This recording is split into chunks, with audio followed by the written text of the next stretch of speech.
Hi, I'm Annie, and I'm here today to talk about the Suit of Swords, which is harder to say than I would think, in the Alchemy of Thoth, which is still on Kickstarter. So we're still working on the goal of getting it printed. So please check it out. There's only about 10 days left, so you still have a chance to back it.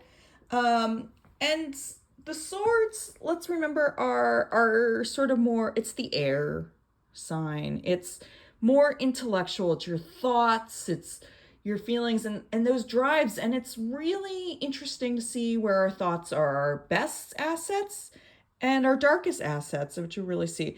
And the astrological signs here, starting with Ace, and this is a crown and a sword, right? A really brilliant moment of starting a new intellectual project, that curiosity, the excitement and the rulership that really comes with having that dynamic moment. And so we have our Gemini, our Libra, and our Aquarius here. And peace, this beautiful, which is really something we could use right now, right, in the world. We have the moon in Libra, and you have these two swords and they're not battling anymore. And we have this sort of tree of life moment and this sort of greens. Then we have sorrow, which is one of the harder, the Three of Swords, one of the harder cards in the deck, and the one you don't really want to see coming up. But we have these sort of, this very loaded imagery here.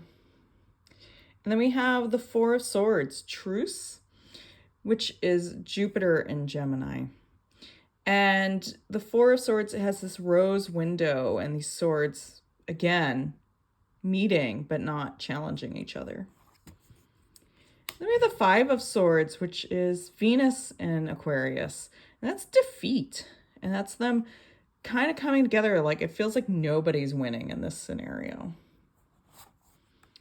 And then we have the Six of Swords, science. So again, a bright spot. So we have Mercury in Aquarius, this real dynamic moment.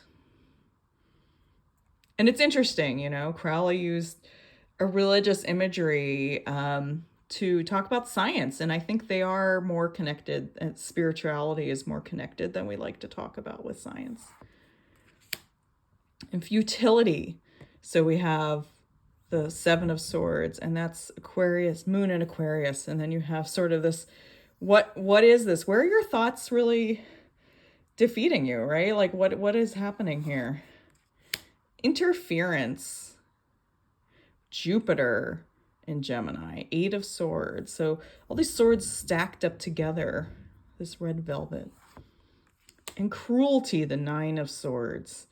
So we have Mars in Gemini, sort of red, aggressive coloring. And ruin, the Ten of Swords. You have the Sun in Gemini. And again, not to mix these up with your natal placements if they're there, right? This is kind of a different energy, but this sort of imagery that is more like the sort of Immaculate Heart imagery. And then for the Princess of Swords, we have this Egyptian priestess going forward with her thoughts and her actions. And then we have the Prince of Swords. We have this Benin warrior ready to march, ready to defend.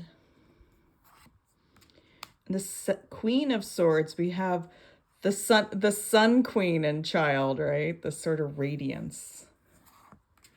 And the Knight of Swords, I actually used a ukiyo print of an actor playing a samurai, but I thought it had such amazing movement the way knights do. This is like exactly how I think of knights moving, and this medieval horse and this Tibetan imagery behind it, this real sense of movement. So like, where are your thoughts going? I hope you've enjoyed this and this has been a helpful video. And please check out the Alchemy of Thoth on Kickstarter. Again, only days left in the project, so please back it and we can get this deck printed. Thank you so much, and thank you for everyone who has already backed it.